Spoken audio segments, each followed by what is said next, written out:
Mm.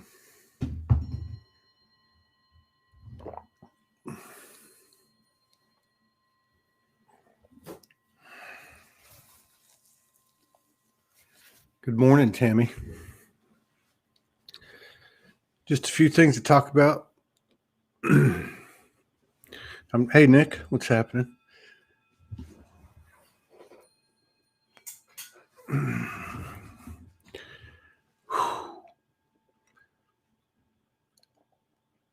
What's going on, Elaine? What's going on, everybody? So, sleep eludes us. Yeah. For those of us in the States, I'm 3 o'clock Central Time. It's 4 o'clock a.m. Hey, Emily. Michelle, what's happening? Cooley, what's happening? All right. Oh, sorry about the blurriness. Got to get a camera. So, Jennifer Ray. All right. We'll just have to make do.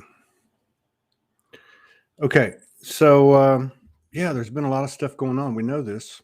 And things really picked up the last few days. I tried to put out what I could. I've been watching what other people are writing, so I thought I would kind of pull everything together. I can't remember everything I put on the topic. Oh, how to speak our truth. That was the first part. How to speak our truth. Let me preface it by saying this. So first of all, hey, Jason, Deborah. So first of all, I'm going to come back to this toward the end about what do we engage, right? And speak in general terms of holy hell. All right, maybe that'll be better. There you go. In general terms about what are we engaging. Now we know that we're unconscious creators. We were, through our lives, we're engaging the illusion, you can put it that way, victim consciousness, fear programming, death programming, and we perpetuate those things, right? And so I was told 10 years ago, and I've said this many times on the show, I'd say, well, as many of us, we would receive downloads and we would say, what am I supposed to do with this? What does it mean? Do I share it? And all that stuff.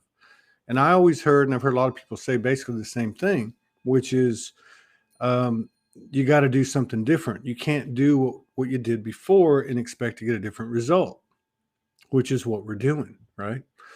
Attempting to get a different result, but we have made strides, like 2 steps up, 1 step back, and that's understandable. Let me kill the music. And but I think as time has gone on, not only have we been able to process things quicker and integrate quicker and expand quicker, but in essence too, we're learning quicker. So the excuse of, I'm only human, doesn't work like it did yesterday, and it won't work as well today as it does tomorrow. So one of the things that I noticed, and I'm just sharing this is just, my sharing. I'm not saying I'm right, and I'm not saying I'm wrong. I'm neither. This is just my truth. So how do we speak our truth without making somebody wrong? And I'm just going to use this example. It's exciting to get downloads. All of us have been there to one degree or another, whether we think we have or we haven't, or whether we think other people are getting it more than we're getting it. And so I look at posts and videos, and obviously I do a lot of posts. I probably do, post and videos, probably at least 30 a day. And it's interesting. I rarely comment, though I did the last 2 or 3 days. I don't know, for some reason I started to comment a little bit, I guess because of the information people were sharing on the post. And I noticed something, and I think we're all pretty aware of this, and I'm just going to point it out. It's interesting how somebody will put up a post and people will, and I'm not judging anybody. I want to make that very clear. This isn't about judging anybody. It's just about putting something on the table that might be an alternative that we haven't tried, but we're still speaking our truth. So somebody puts up a post and says the sky is blue. And then I put a comment up and say, no, you're wrong. The sky is not blue. The sky is green. Okay. Now I could do that, which is what we see a lot of, especially as the energy comes in these waves and people get a jolt. Or I could say something like this. I could say, I understand that, you think, or you see the sky is blue, and I respect your reality. Or not even say that, and then just say, that's interesting. I see the sky as green. Instead of saying you're wrong, instead of saying that information is wrong, wherever you got it, we don't have to do that. That perpetuates division and separation. I mean, that's not rocket science. And I think a lot of what's happening right now is, as we've gone through more and more of the ascension, it has become more and more of an embodiment. The woo-woo is not as much of an active player as it was. It's more of a conscious, moment by moment experience with the outcome of the experience, or the experience itself, being regulated by the consciousness that we have and the responsibility of our consciousness that we have in the moment. Okay. So, again, somebody puts up a post that says the sky is blue. I can say, hey, you're wrong. The sky is green. Or I could say a couple of different ways. I could say, hey, that's interesting. I respect your reality that the sky is blue. I see it as green. And just be neutral about it.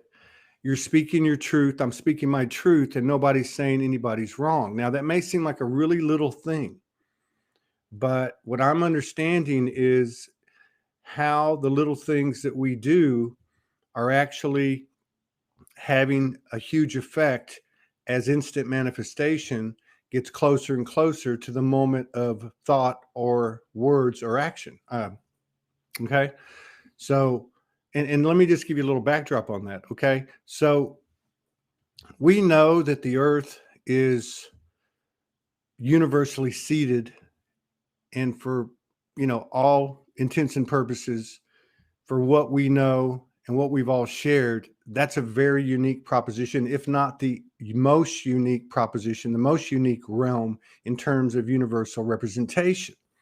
Now, each one of us is a microcosm of this situation being here on earth. So each one of us has many, many different aspects and in our makeup. But at the same time, just as if you look at people on earth, and some people look distinctly one ethnicity or another, or they're from one country or another, and they have these, we have these different forms of division, some that are biological, and so on and so on. Well, the same thing holds true for where we come from. So, for instance, somebody might come from Pleiades, and I might come from Sirius. And the Pleiades might have a overall specialty of sacred wisdom involving, let's just say, sacred union.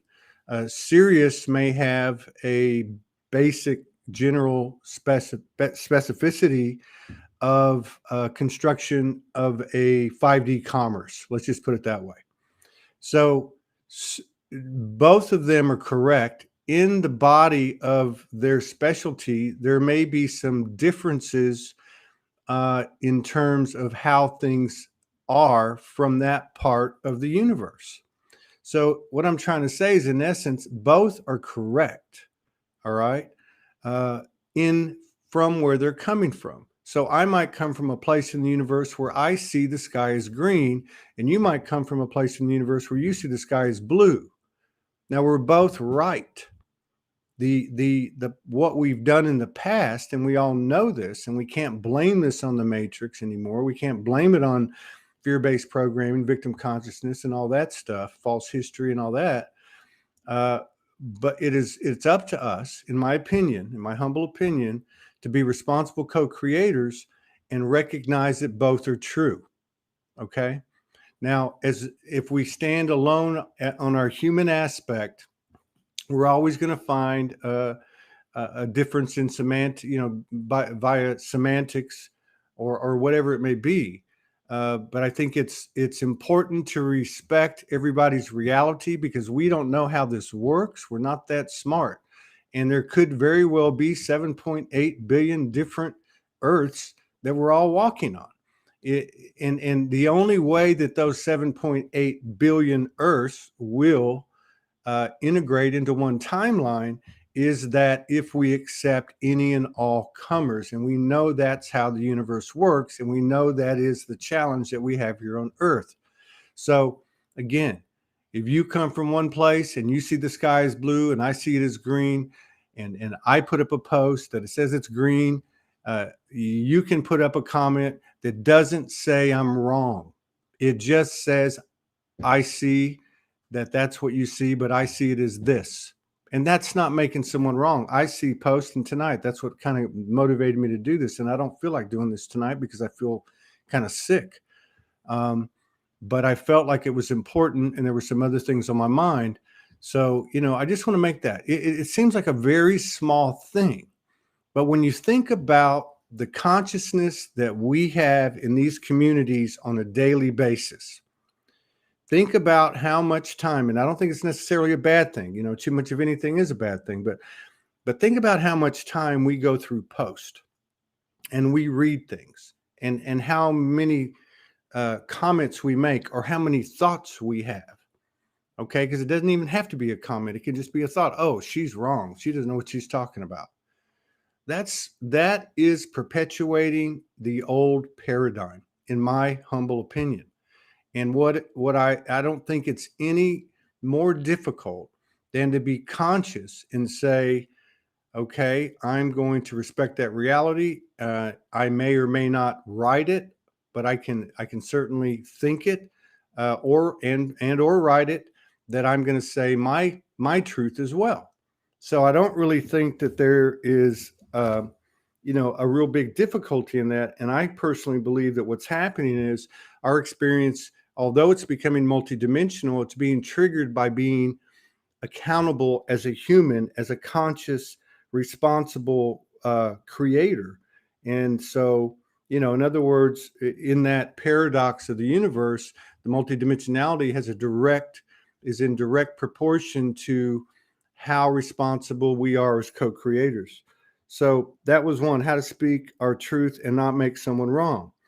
I want to talk a little bit about this back of the head thing. Now, this morning I made a video from bed because I had a lucid dream, and I just felt like I needed to do it because I didn't want to forget anything. I actually remembered more stuff later on in the day, which doesn't typically happen, but there's a lot of stuff that's not typically happening right now. One of the things that's happening, let me just say this, there seems to be not the same for everybody, and not the same type of expansion for everybody, but everybody seems to be having more sensitivity one way or the other. It might be more clarity in their lucid dreams with more recall. It might be other types of clairs or psychic abilities. I'm having flashes of alternate incarnations and memories. I'm not really sure what the difference is. I'm being encoded on these shows, like the last 5 shows. And I think that's just reflective of what's happening with all of us. It's not about me.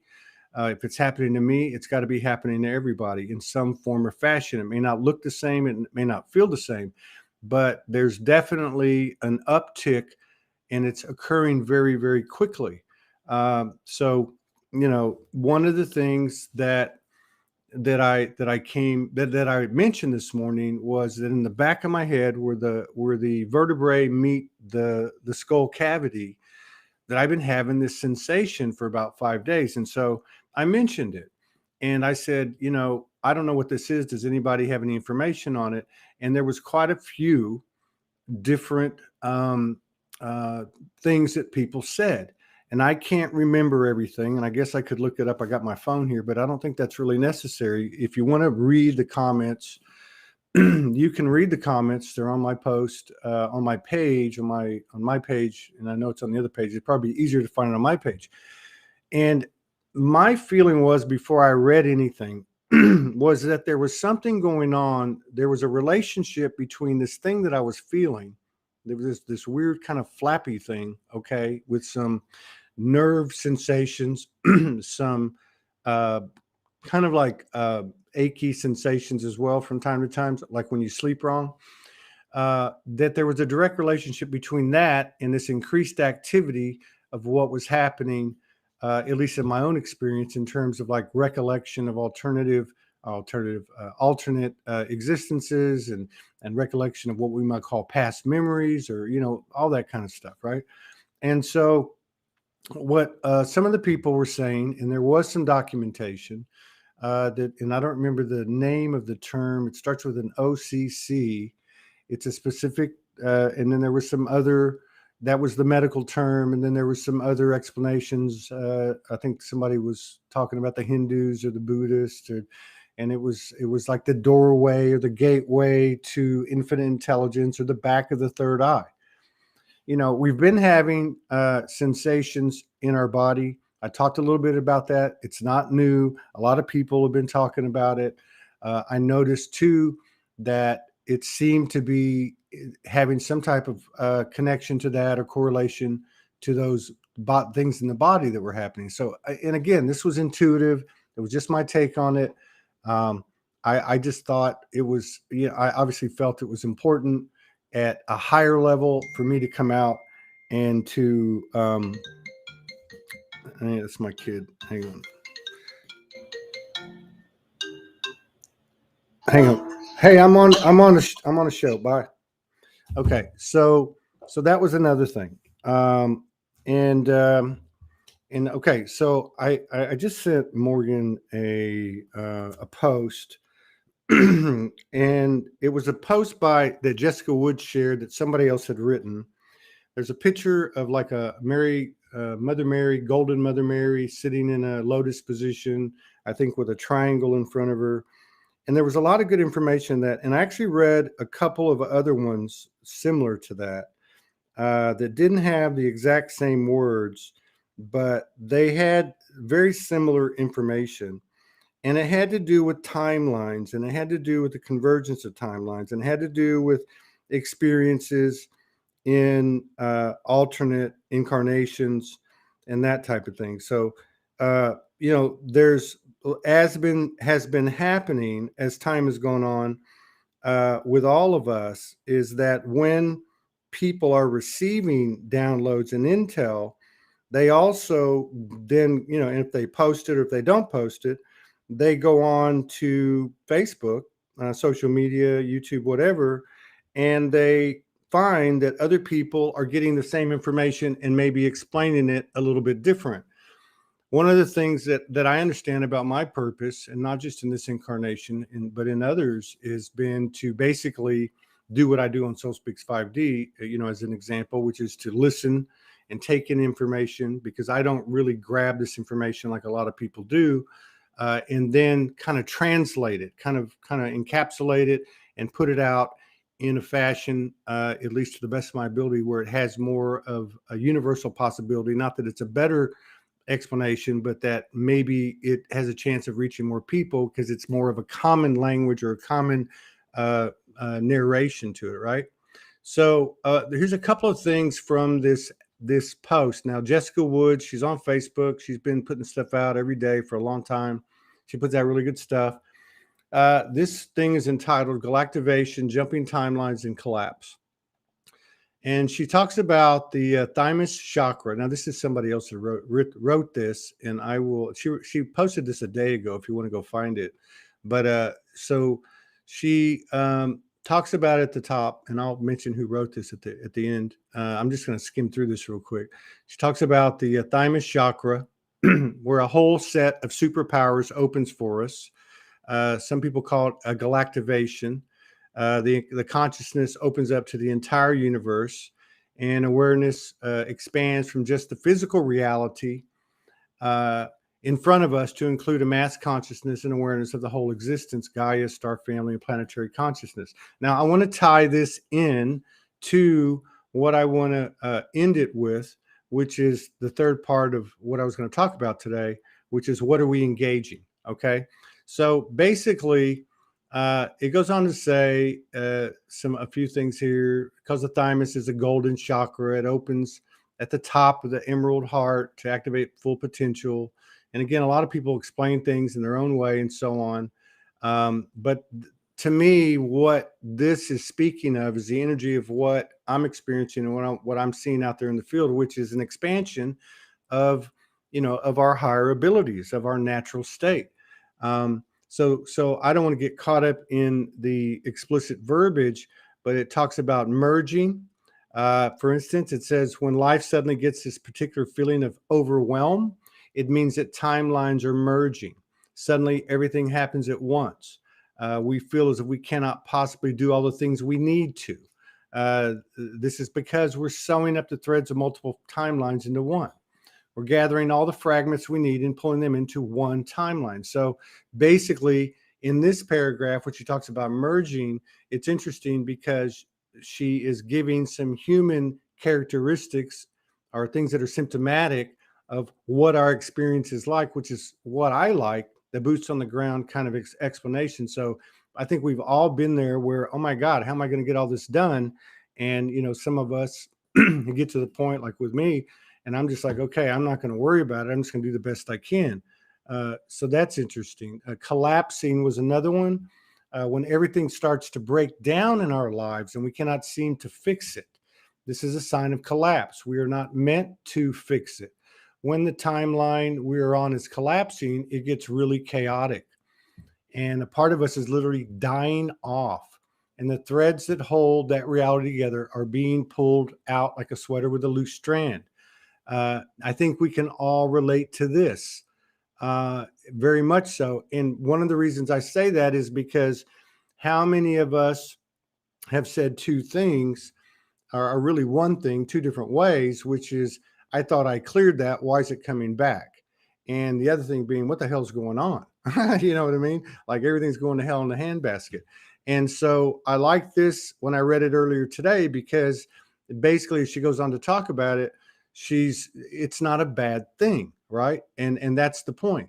You will either have the opportunity to hop to another timeline, or you are already on a new one and just need to let this one go. Stay grounded and centered as possible. Don't fall into fear. I think that's a really big deal right now. And I'm going to talk about that at the end after I go through this real quick, when I say, what are we going to engage? And how does that apply to the flap, or rather than the flap, our expanding multidimensionality?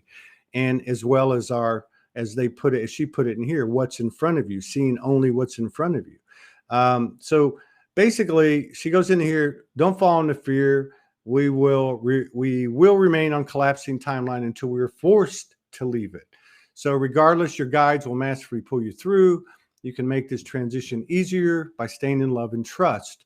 And I want to talk also, the last thing I want to talk about just real briefly is judgment and love. And here she's calling it love and trust, which I think this would be basically the same thing. She says an interesting thing here. Synchronicities with 222 sometimes crop up to warn of a timeline collapse. I don't know about you, but I've seen a lot of 222, a lot of twos and ones, and that's been something I remember being talked about all the way back to November of 2017. Okay, I know Amanda Lawrence talked about it. I know a few other people wrote about it, and I've always noticed it ever since then. And by the way, next year is going to be 2022. So that seems to make sense in a bigger way. Running parallel. Sometimes it's necessary to collapse a timeline, but a new one is not presented. So we cannot hop. This means that the timeline you need is already running parallel to your current field. You have only to release any emotional connection to the one you're on and release expectations for what will occur. It's like a trust jump. Morgan talks about taking that leap of faith. She's written about that several times over the last couple of years. And the other thing I like about this is, and even though it doesn't go into it explicitly, and it is a little bit on the next section, is where a lot of people have felt they're walking in two worlds. Okay. There's been so much talk about, oh, there's going to be two earths. And, deep down, I think we talk about that, hoping that we're on one or the other, or bullshitting ourselves into thinking we're on one or the other, right? Or certainly looking at other people saying they're on one or the other. Yeah, maybe we're walking both, because again, we're in a transition where, like I used to say a lot, 3D's got a manual, 5D's got a manual, but the space in between doesn't. We're actually making that. The next section is called split. When a living timeline is split into two alternate realities, there's a feeling of a disturbance. As Star Wars says, I felt a great disturbance in the Force, as if millions of voices suddenly cried out in terror and were suddenly silenced. I fear something terrible has happened. That was a quote from Star Wars. This feeling means the timeline you were on has been split. And the disturbance is the understanding that not everyone has made it. A split is to assure that beings on one timeline are able to continue in their paradigm, while beings in the drastically different paradigm can continue theirs. Now, again, everything that we come across and everything that's presented to us, we know is metaphoric. We can't take things too literally. The thing about this is, I think, very well written, and her name is Karen Neverland, by the way, Karen Neverland. And but I think we got to be careful because of the differentiation that's made between those who are awake and those who are not awake, this earth and that earth, and any type of separation, especially now, because it just feels to me, and I've been talking about this for the last couple of weeks, is it's time to walk the talk. And that's not like I know I get a little excited. I get a little excited sometimes, but how much information do we need? We know what's going on here. We know that our attention expands whatever we're focused on. And because our awareness is expanding individually and as a whole, the excuse, and I'm going to use that word for myself and for everybody else, because I think it's fair, that we can't do it, is no longer valid, or at least becoming less and less valid as time goes on. We have the ability, and I think everybody can agree on this, the past isn't really dragging us down anymore, and the future is fading really quick. We're all being put into the present, and if that's the case, then what else do we have to focus on but our thoughts, words, and actions moment by moment? So, this is a really well-written document. I thought there's a lot of good information in it. I just want to make the point that, that everything that we're getting every day is so much more, is really a field of potential that is a higher frequency band that we can tap into if we can just be conscious and not fall into where we were yesterday, so to speak. And everyone has been talking about identities falling away and patterns falling away and behaviors falling away and the whole kit and caboodle falling away. So, it's another example, and I got into this conversation with the lady today, Krista. I don't remember her last name. I'm sorry. This was a very interesting show. If you didn't see it, I would highly recommend it. It's an hour and 45 minutes long, but let me tell you why it's so interesting. Then I'll go back to this. This woman 20 years ago got into a car accident. She lost her short-term memory and she lost her long-term memory. And she didn't get it back for 11 years.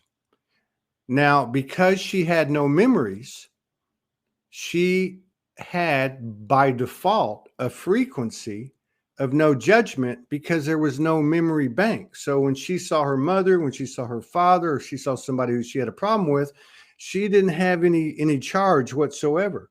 Now, she went on to tell her story about what happened after the 11 years, which was similar to our stories, where she had to go in and do some work and go in to do some work and go in to do some work.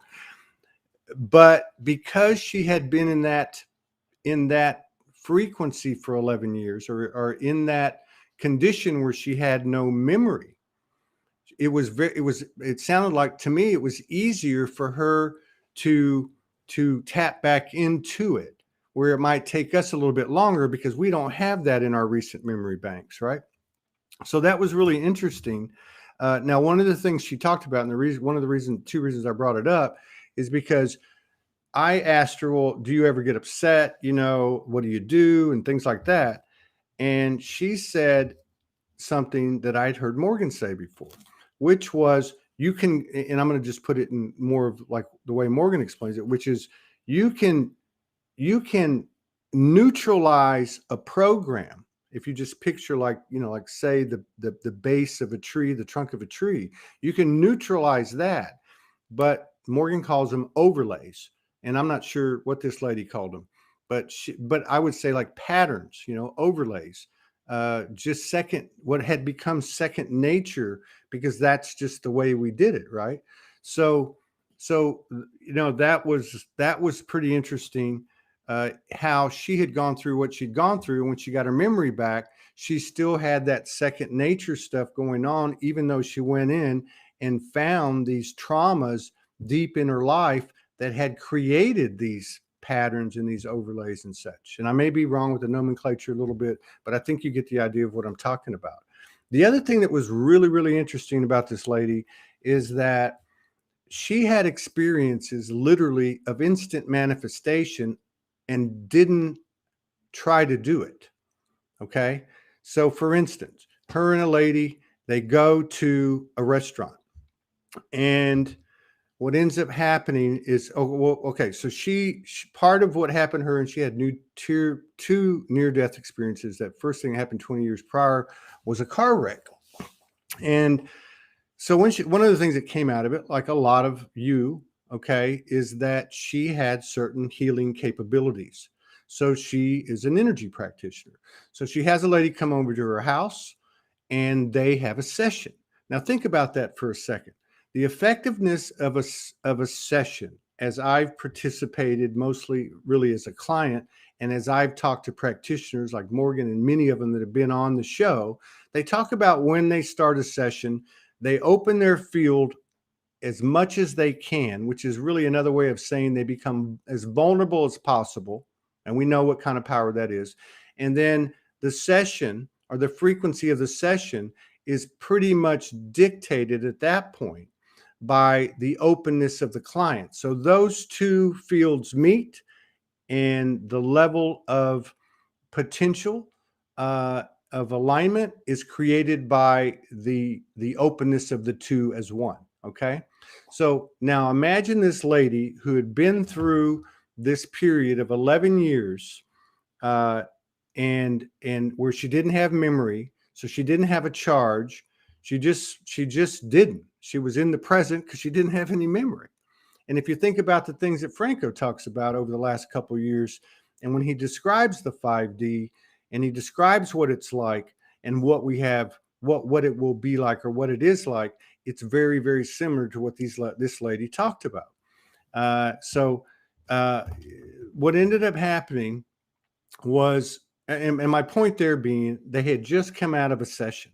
Now, this is just Todd and his deductive reasoning and intuition and taking in the information. I said, oh, this looks like what has happened. And again, I'm not saying this is the gospel truth. I'm just saying it's something to think about. It makes sense to me.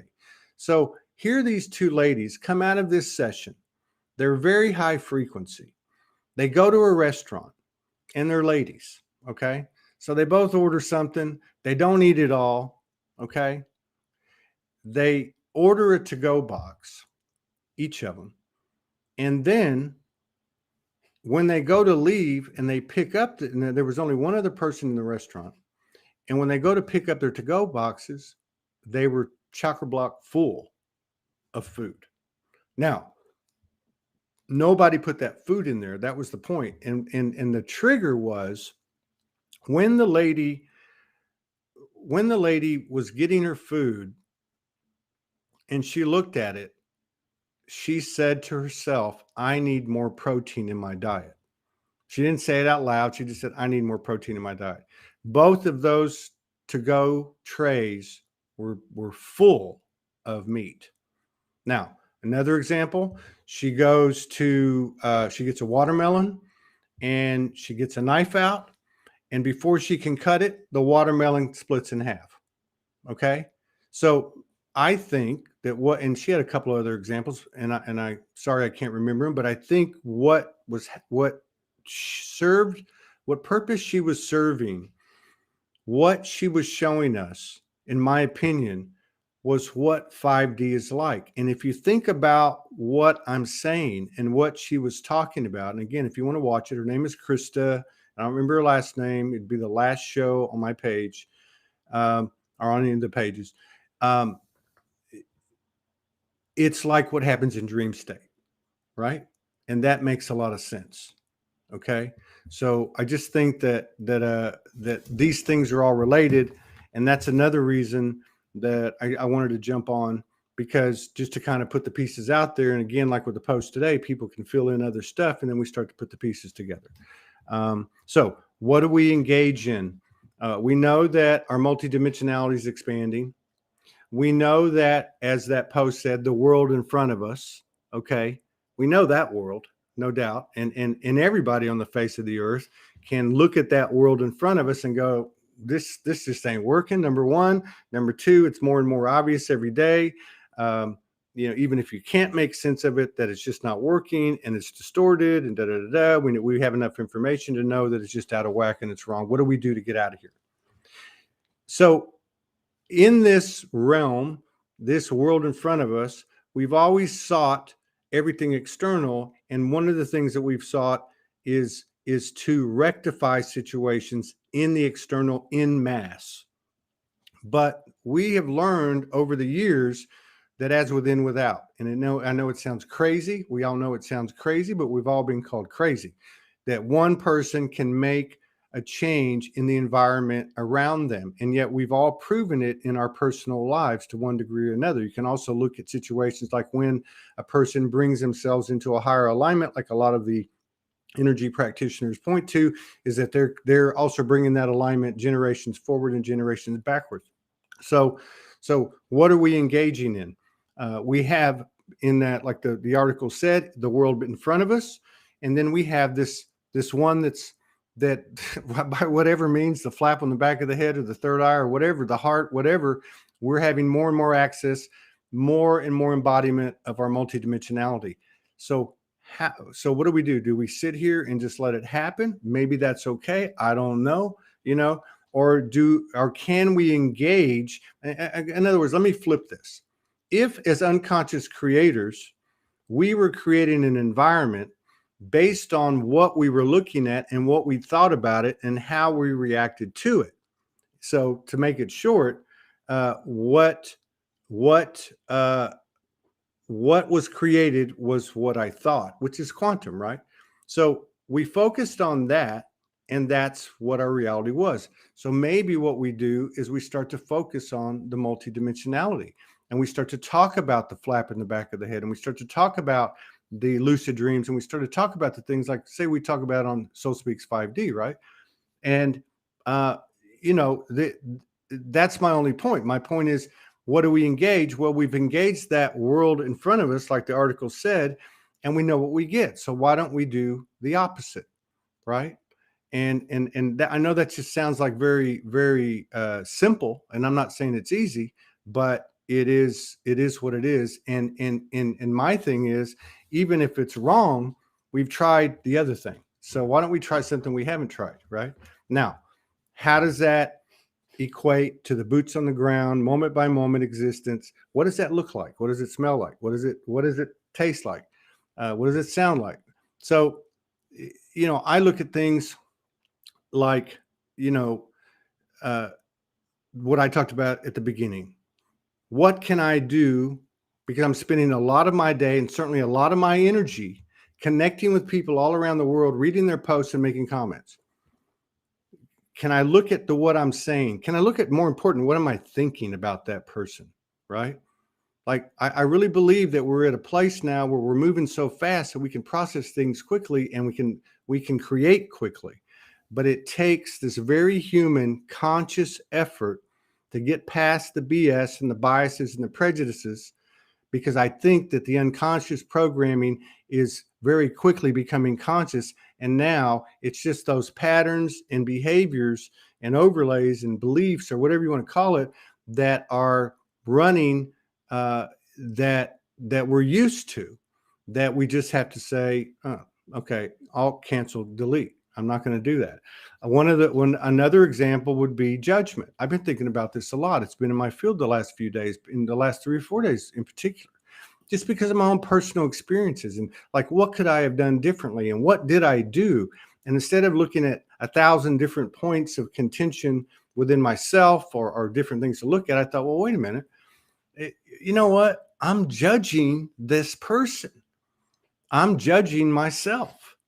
Now, what am I supposed to do? Am I supposed to walk around and be in a conscious, a consistent, conscious, creative mode of responsibility, going, don't be in judgment, don't be in judgment, don't be in judgment?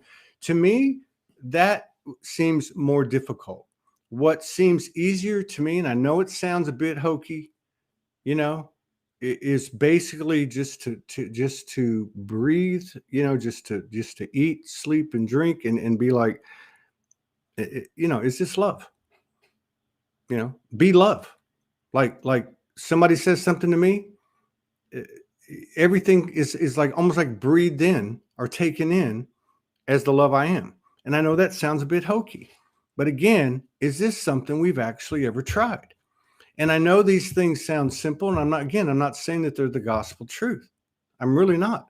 The only point I'm making is, let's try something we haven't. And there's not a whole lot of choices here. It seems like every time we are faced with something, there's always 2 choices: the old way and the way we haven't tried. And the way we haven't tried seems to be centered on ourselves. And yeah, from conventional wisdom and societal norms, to think that any one person could make a difference, it's hogwash. But if we're actually going to practice what we preach, walk the talk, and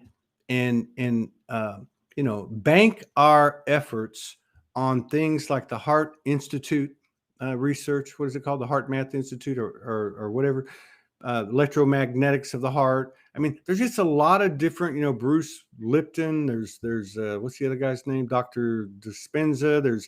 But there's all kinds of people. There's a lot of people right here that pull down intel that is applicable. Okay. But none of it is mainstream. None of it is accepted by the societal norms or conventional wisdom. And so to me, there's 2 choices. There's what we've been doing, and there's what we haven't done. Now, we've talked about it and we've applied it in fits and spurts. But I think what's happening, and again, this is just my opinion, I think what's happening is that mysterious paradox where there's a relationship between the expansion of the multidimensionality and the personal responsibility of the human. So in other words, the human's free will, as much trouble as it got us into, is actually potentially, in my opinion, it's our most powerful weapon. Because if we can align that with universal will and universal law and universal math and geometry, then we're good to go. And I think there's been plenty of evidence that the outcome of alignment in these types of scenarios or in our lives as they come up, the outcome is more than exponential and even more than quantum. It's just mind-blowing. It's like the episodes, for instance, that Morgan and I have talked about with sacred sexuality. We don't go into it knowing, it's more of a frequency thing. It's kind of like what I talked about with the sessions earlier, and 2 come together and they're open, and all of a sudden, bingo, something goes down and you have some, from human terms, miraculous stuff happening. So, we're just trying to do the best we can to put out what, this, in other words, is just like a synopsis of everything that's coming in. We have the platform, we have the community. We're going to look at, just refining it as much as we can. And what I mean by that is, what's the best thing we can do? Who can we get on here? We've got a long list, like 200 plus people now. We're getting more and more people every day. And we seems like we've aligned with something that's happening in the collective. When she came up with this idea in August of the hero's journey, And if you haven't caught some of the shows in the last 10 days, you might want to go back and look at them. There's been some older ladies come on that have been absolutely incredible. The thing that I love about the shows that are happening now is that they're not teaching us anything. They're not coming from a sanctimonious standpoint or a superior standpoint. They're just telling stories. And in those stories is the code, just like the lady today. She was probably 45-ish, something like that. Maybe even a little older. She's got a 32-year-old daughter, but just in the story was the information, not in this, I can do this and I can do that. Nothing, there was nothing wrong with that. And there's still nothing wrong with that. I'm just saying that this is something I've noticed, and I think people that have been tuning in have been noticing as well. So having said that, I think that's about it. And I don't think there's anything else that I had on my mind. I appreciate everybody. We appreciate you very much. Thank you for your continued love and support and contributions. It allows us to keep doing this every day. And have a good morning, a good afternoon, and a good evening. It's 4:04 in the morning, and I am going to go to bed. Peace out.